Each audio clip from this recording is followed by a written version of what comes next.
jaaladhee bareeda keessa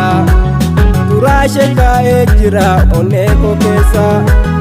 koreen baruudaa dhabe ati kee nama maleessa dhugaa garaa keen garee jalaan dhiyeessa duriif filadhee jaaladhee hunduma keessa bakki isheetti dhaabbata onnee koo keessa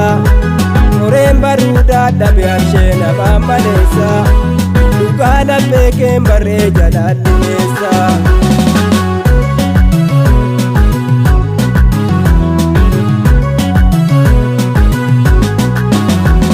Halkan cinaa koo jirta hogguma namaan afaan kootu absuu didee maqaa kee yaama garaan koo ammaa si eegaa kinoo obsaanii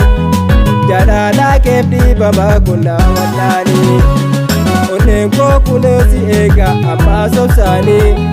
jaalala keef dhiibama kunnaa wallaanii jedhaan obsaan dhugaanii annaan goromsaa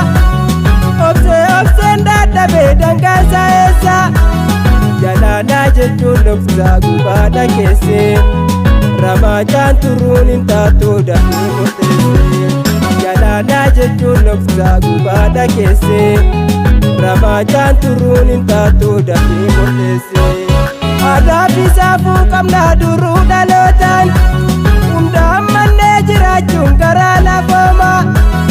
jaalallee koonaa dhabsiisee taatee waan ormaa bultii koonaa facaasee jaree kan ormaa jaalallee koonaa dhabsiisee taatee waan ormaa bultii koonaa facaasee jaree kan ormaa filaa medhaan badiisi dhiisa deebitee dhufuu kee barraan garaan na ciisa jiruu koo durbushaa eessituu bareessa hawwii koo golgolaa eessituu na eessa jiruu koo durbushaa eessituu bareessa hawwii koo golgolaa eessituu na eessa galaalaan si soora jettee wadaana seente galma keenya san dhagattee karaama seente dawaataana hundumaafuu yoo waan hin galle gargar baane maal godhuuree banaatti tolle hundumaaf dawaadha seenaa sowaali galle gargar baane maal godhuuree banaatti tolle.